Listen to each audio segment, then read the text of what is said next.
Okay, welcome friends to Country Mama Musings. You know, we have been getting together every Thursday to work on the squares for our hashtag Heirloom Afghan crochet along. We're 3 squares in, and I've got my 3 colors here of the squares that I'm working on, but I've had some mention by some of my friends here in my YouTube family that say, "Oh, Country Mama, I don't know how to crochet. Please start me at the very beginning." So we're going to take our squares and we're going to set them aside, and we're going to help some of our friends with some of the very basics of crochet so we can get them started so they can see about joining us in the crochet along when they're comfortable. So the first thing I want to recommend is I don't want you to start with too small of a hook.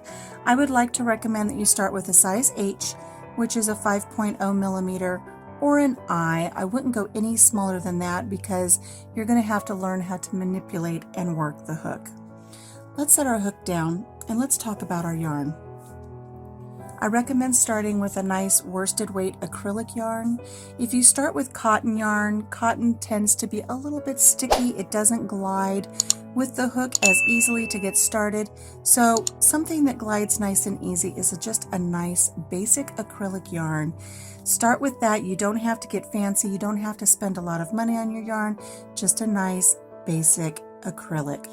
This is a 4-ply worsted weight yarn. Now the first thing that you're going to need to learn to do when you're going to start a crochet project is how to do a slip knot. If you can tie your shoes, you can make a slip knot. So holding your yarn, there are a couple basic ways that you can start your slip knot. I'm going to show both of them to you. There are other ways. I kind of go in between two that I will share with you here today. The first one is if you just take your yarn and make a loop with it, just like that, and then take the tail and feed it up through that loop and pull it, makes a lovely little slip knot. Now the reason it's called a slip knot is because this is awfully big. You're not going to start a crochet project with this big huge knot, but you can pull one end of your work and it slips down so that it is a nice workable size to put on your hook and get started. So let's go through the step-by-step on how I do a slip knot. And it pulls right out when you need to. It's so simple, so handy. So what I like to do is I like to just kind of twist my yarn and pinch it. Twist my yarn and pinch it. See there? We've just got this nice little area where the yarn crosses over itself. You're going to take one part of that yarn, you're going to take the tail of that yarn, and you're just going to feed a loop up through that crisscross loop and pull. And that makes your slip knot. And you can pull it back out and you can do it again. It's very similar to just tying your shoe and pulling that rabbit ear through when you tie your shoe. Do you remember doing that when you learned to tie your shoes when you were little? The whole loop, swoop, and pull. Let's do that again. Just cross over and push up a loop through the center and give it a nice little pull, and you've got your slip knot. Now there's another way for those of you who want to try another way to do your slip knot, and again, this is how we will start the majority of your crochet projects. There are some more advanced techniques you may come across where somebody says to do a magic circle. We're not working on that today. We're just going to work on doing a slip knot. The other way that you can do it is holding your yarn, just like this, so it kind of slides through your hand. Just kind of hold your yarn and wrap it around your index finger twice, and then grab that yarn again. See there how you've got just 2 loops wrapped around your finger? Take this back loop and have it hopscotch or leapfrog over the first loop. Then grab what used to be in front and is now in back, grab this loop, and you're going to leapfrog it over the first loop and all the way off your finger.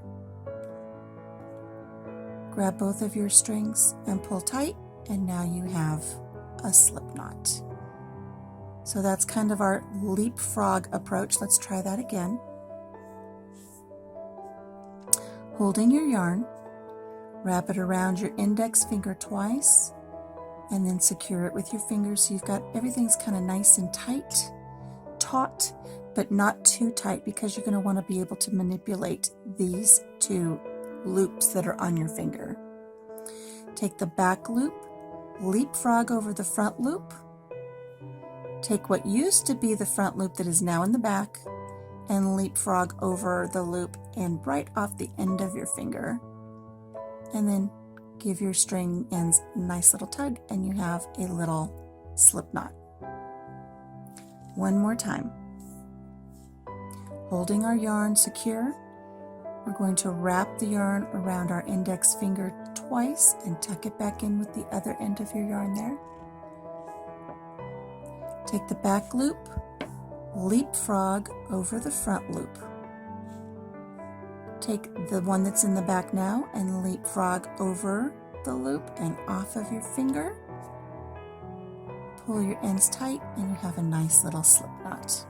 So practice either one of those two techniques. Before you know it, you'll be making your slip knots and not even thinking about it. It will just become second nature, just like it is when you tie your shoes. You can do it without looking, you can do it without thinking. So there's our little loop, swoop, and pull slip knot. And this is our leapfrog.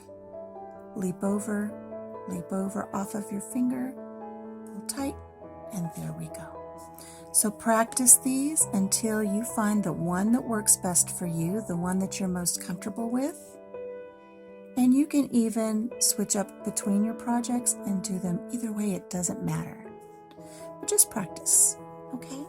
So now that we've learned how to do our slip knot, let's move on to something else. I'm just going to make a little slip knot here. I'm going to set this down. Let's talk about a couple of important things. How to hold your hook. You know, depending on who teaches you how to crochet, depending on your personal preferences, just depending on how you hold utensils in general, that may determine how you hold your hook. Some people hold the hook like this, okay, almost like a pencil, see, or a chopstick. They can hold it like this, and this is how they choose to work. Some people hold it like this, like a knife. It's all going to be up to your own personal preference. You will see some people working on their crafts and they're holding their crochet hook like a knife. You will see some people working on their crochet projects and they're holding it like a pencil. I would suggest that you try both ways as you're learning. Determine which one feels most natural for you. I personally have never been able to crochet holding my hook like a pencil. I've always held it like a knife. So in these tutorials, I will be holding my crochet hook the way that I find most comfortable. Another thing that we want to talk about before we really get started into crochet is how are you going to hold your yarn? This yarn can't just be hanging out here loosey-goosey, willy-nilly. In order to get good crochet projects, this is going to have some tension on it. Now there are different ways that people determine how they want to hold their yarn to create tension. So as you see different crochet enthusiasts on YouTube tutorials, you will see that they all tend to hold their yarn in a unique way. I'm going to share with you how I hold my yarn, and you can determine if this is what feels best to you, or if you see something on another YouTube tutorial that might feel a little more comfortable for you, just know that there's no right way, no wrong way. It's what feels best for you. This is a personal experience. I'm just showing you the basics. Adapt it as best you can to make it work for you. So one thing that I always like to do when I start showing someone how to crochet is I like for them to lay their hand flat and just take the yarn and put it between their pinky and their ring finger. Kind of pinch the pinky up against the ring finger just loosely, and then pull the yarn through and see how that feels. You can feel a little bit of tension. If you don't have it very tight, it's going to slip out. It's going to be loose. Your work is going to be sloppy. Just feel to where you can have enough tension where you can pull that yarn through where it's just nice and smooth, not too loose, not too tight. You don't want to pinch it so tight that you're having to tug while you're doing your work, because then your work is going to be uneven. So I like to start there. I like to tell people, just put your yarn through between your ring and your pinky. Just make sure that your skin connects until you're able to pull that yarn through and get a feel for that. Now once you've got it to where you're able to pull through between your pinky and your ring finger, I want you to do a second step for your tension. I'd like for you to go ahead and put the yarn between your ring finger and your pinky, flip your wrist over, and now put it between your index finger and your middle finger. I want you to just get used to just learning how to load your yarn that way. Anytime I load my yarn for tension, I always start with my wrist kind of upside down. I grab my yarn in between my pinky and my ring finger. I flip my wrist over and I just tuck my index finger underneath, so now the yarn is also between my index finger and my middle finger. And now I have tension here and I have tension here. And you can see how the yarn slides through nicely. So I want you to practice palm up in between your pinky, dip that index finger down and grab it, and pull your yarn through. Just take some time. If you're just sitting watching TV, sitting relaxing, just take a piece of yarn and practice how you can load your yarn up in between your fingers to get ready for a project. After a while, you'll be doing this without even thinking. This is how I control my tension for my work. There's going to be a lot of things to think about when you first start crocheting, and just know that getting the proper tension for you may take a little bit of practice. Don't be too hard on yourself if you find that trying to concentrate on this and other aspects of crocheting are a little bit overwhelming. They'll come together, don't worry. So I want you to just practice on working on your tension and holding your yarn in this manner as we get started. Okay, so practice this and then come back and we'll work on a little bit more. Okay, we've selected our hook. We've learned how to do a nice little slip stitch here so that we can start on our project, and we've learned how to load our yarn up on our fingers. Let's work on a chain stitch. I want to back up a little bit and talk about this slip stitch. Always make sure that you leave yourself a nice long tail when you're starting any project. I have seen some people on YouTube that start and they've only got a teeny tiny little tail.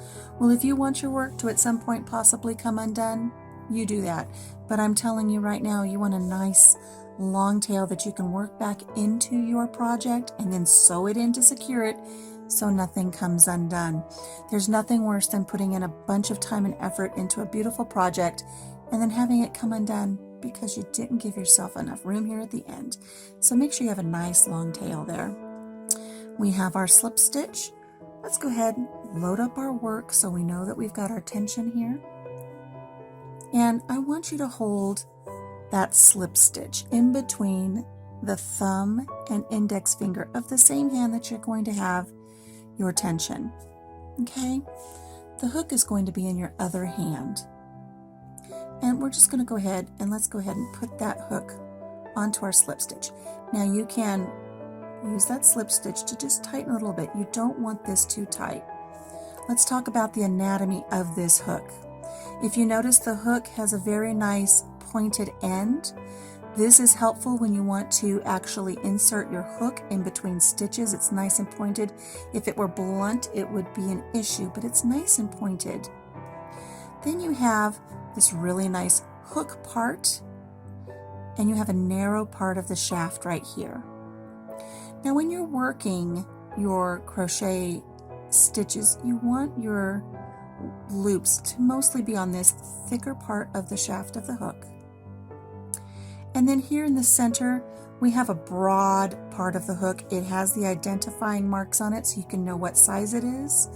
And it's also, that's really sits really nice in between your thumb and your fingers, or your thumb and your fingers this way, depending on how you hold your crochet hook. Do whatever works best for you.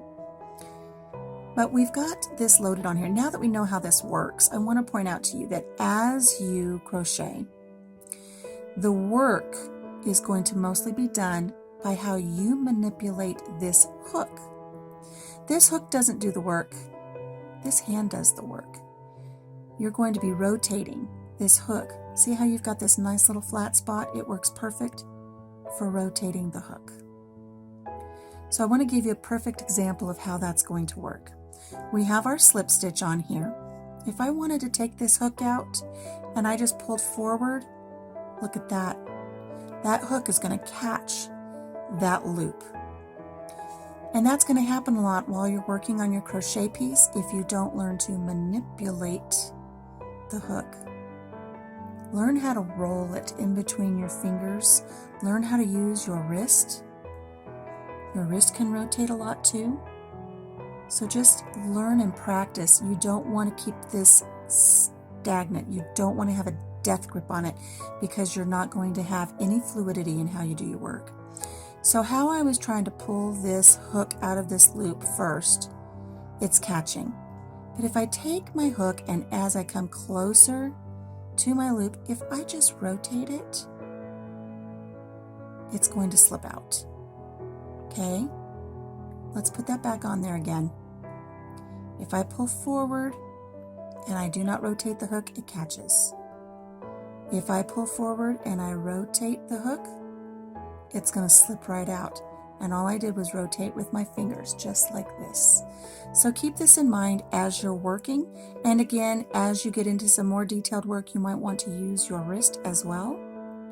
But mostly, it's really as simple as a quarter turn with your thumb and fingers, just like that. So again, and it doesn't matter how tight I hold this, okay? I can really pull down on this and it's not going anywhere this way, but as soon as I rotate, so that hook doesn't catch, it'll pop right out. So keep that in mind as you're working on your stitches. Let's work on the very first stitch that you're going to learn as you go into this beautiful world of crochet, and that is the chain stitch. The majority of your work, the projects that you work on, are going to start with a chain stitch. And even if they don't start with a chain stitch, in your work there's always going to be a chain stitch. So this is the very first thing you need to learn. What you want to do is, I like to use my index finger. See how I've got my tension? We've already talked about how to load up. I like to use my index finger to apply whatever tension I need or to work for me as I'm wrapping this yarn around my hook. This is one technique you're going to need to learn because we can't make stitches without wrapping the yarn around the hook. Now, some people who first start, they just want to grab their yarn and wrap it around their hook and then try to do a stitch, but look what happens. It spins around. Our slip knot will do just that. It will slip.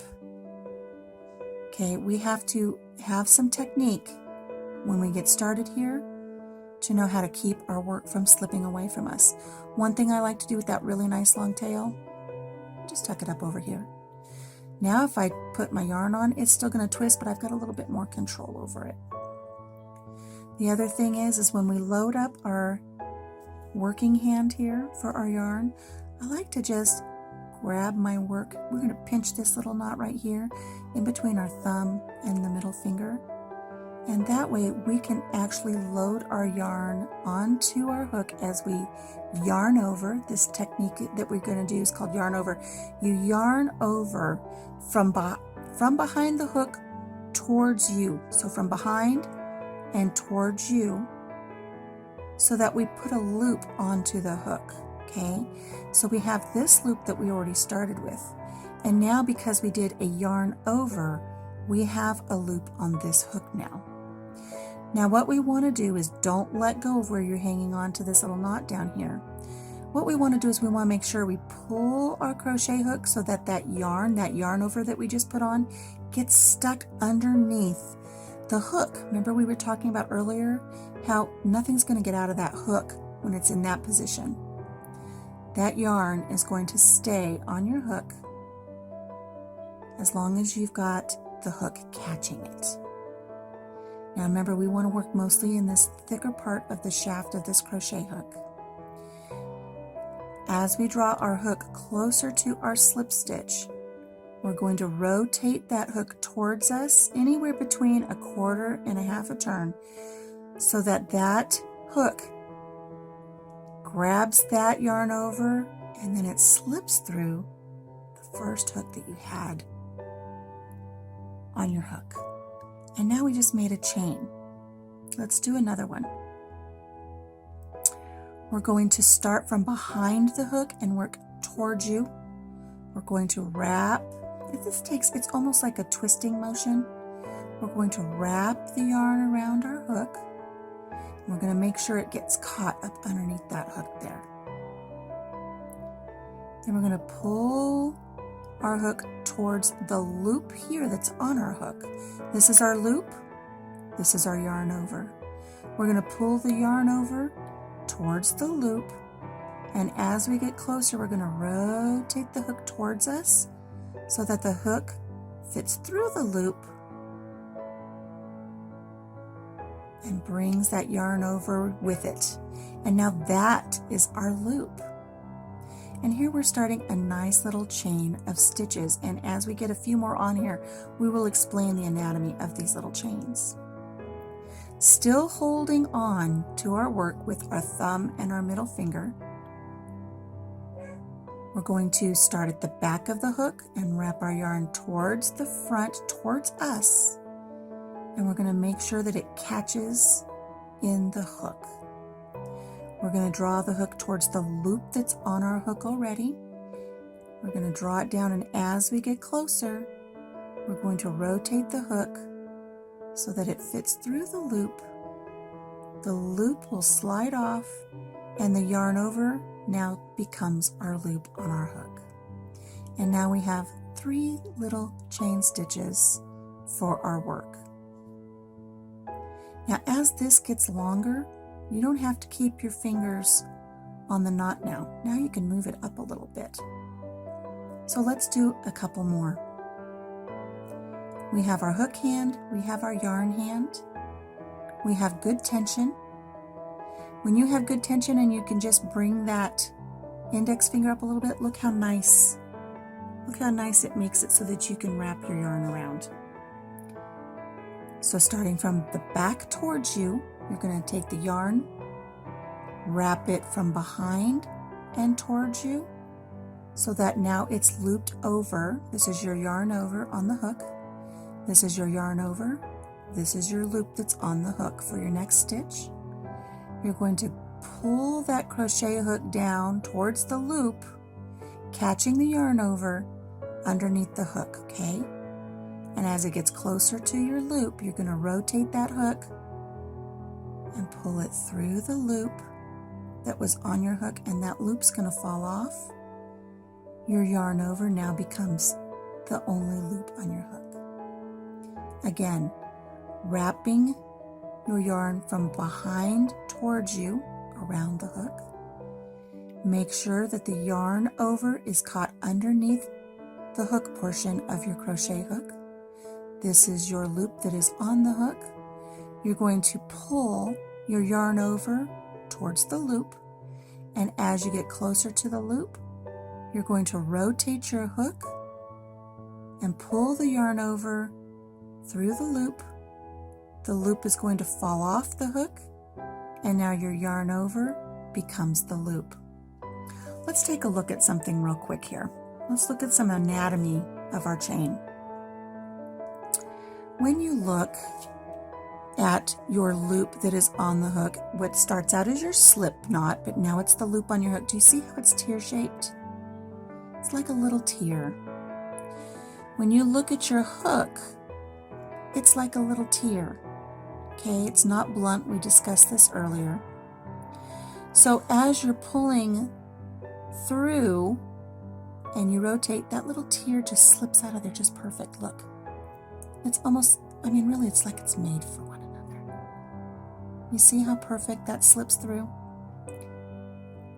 You want to make sure that your loop on your hook is not too tight and not too loose. You'll learn exactly where you need to have it so that you can make sure that you can pull your yarn over through the loop with ease and yet have a beautiful stitch that's not too sloppy and not too tight. Now I'm going to remove my hook for a moment and let's talk about the little chain that we've made here. We have a chain of 1, 2, 3, 4, 5, 6. 6 perfect little V's. See how they're nice little V's? We have a front loop, we have a back loop. So if I'm holding this up, this loop is at the front towards me. This loop is at the back away from me of this perfect little V that you see in the stitches. As you do your work, these are going to become more prominent as you get more and more rows on your work, and we'll discuss that in a little bit. If you were to flip this over, you will see that there is just, let me grab my hook here so I can show you with it. There's this little piece of yarn right here that is even. These are all slanted like little V's, right? But as you flip this over, on the back here, you've got little pieces of yarn that go straight, almost like a little sewing pattern, if you were sewing on a sewing machine. This is called the bar, okay? So as you hold your work towards you, this is the front loop, this is the back loop of that stitch, and on the back is the bar. Okay, now as you watch some people crochet, you will see that when they work on their very first chain, when they get their chain where they want it and they're actually going to start a project, some people will start their stitches in this back loop, but some will choose to rotate and actually put their hook in through where that bar is. And that's something that we can discuss later, why you would want to do that. But for now, let's just work on our chain a little bit more. I'm going to go ahead and load up my yarn for my tension. I'm going to pinch my work in between my middle finger and my thumb. I've got my hook in my appropriate hand, and I've got a nice, firm yet loose grip on it so I can rotate it. We're going to yarn over. We have 2 on our hook here. We're going to take this first one, pull it through the second one, yarn over and pull through 1, and that's another chain. Yarn over, pulling our yarn over through our loop, there's another chain. So a lot of the times when you hear different patterns, you will hear people say yarn over, pull through 1, yarn over, pull through 2. That means they might have 2 loops on their hook. Yarn over, pull through 3. They might have 3 loops on their hook. And as you watch the tutorials that we're putting out, you will hear me say that. You will hear me say yarn over, pull through 2, yarn over, pull through 3. These are just different things that you will be learning as we go. So we're going to yarn over and pull through 1. That makes a chain. And I'm just going to do that. Yarn over, pull through, yarn over, pull through, yarn over, pull through. And again, see how I'm starting to get a little bit of play here? Just move your fingers up on the project there. It helps you tighten things back up so you have a really nice flow. Again, you don't want things too tight. You don't want things too loose. You want nice, even stitches. Do you see how nice and even the stitches are? Now, once you've gotten to where you can do 3, 4, 5 loops and you're feeling comfortable, this is what I want you to do. I want you to frog it. Do you know why they call it frogging? Because as you're pulling on this, you're ripping it out. Rip it, rip it, rip it, rip it, rip it. I want you to frog your entire work. I want you to rip it all out. Because what I want you to do is I want you to do your slip stitch again. I want you to put that slip stitch on your hook. Make sure that you pull it up a little bit here till it's where it's just right, not too loose, not too tight. We want our little Goldilocks knot on there so it's nice and perfect, right? Not too loose, not too tight. And now what I want you to do is I want you to chain 10. Yarn over, pull through the loop on your hook, that's 1. Yarn over, pull through the loop on your hook, that's 2. Yarn over, pull through the loop on your hook, that's 3. I usually move my fingers up after 3 chains. Yarn over, pull through your loop on your hook, that's 4. Yarn over, pull through the loop on your hook, that's 5. Yarn over, pull through the loop on your hook, that's 6. Move my fingers up on my work. Yarn over, pull through the loop on your hook, that's 7. Yarn over, pull through the loop on your hook, that's 8. Yarn over, pull through the loop on your hook, that's 9. Yarn over, pull through the loop on your hook, that's 10. So we just crocheted 10. Let's check our work. The loop that our hook was on does not count. So looking at the little V's that we have here on our work, we have 1, 2, 3, 4, 5, 6, 7, 8, 9, 10. 10 perfect little chains. And can you guess now what I want you to do? You got it. I want you to rip it out. Frog it and start over again. I want you to do this until you're absolutely comfortable, to where it becomes second nature for you. Because you can't move on with your projects until you're comfortable. So again, yarn over, pull through, that's 1 chain. Yarn over, pull through the loop, that's 2. Yarn over, pull through the loop, that's 3. Move your fingers up on your work. Yarn over, pull through the loop, that's 4. Yarn over, pull through the loop, that's 5. Yarn over, pull through the loop, that's 6. Are you watching to see how I'm rotating that hook? I'm not doing a lot of work with my hands. A lot of it's just yarn over, pull through. Yarn over, pull through. Yarn over, pull through.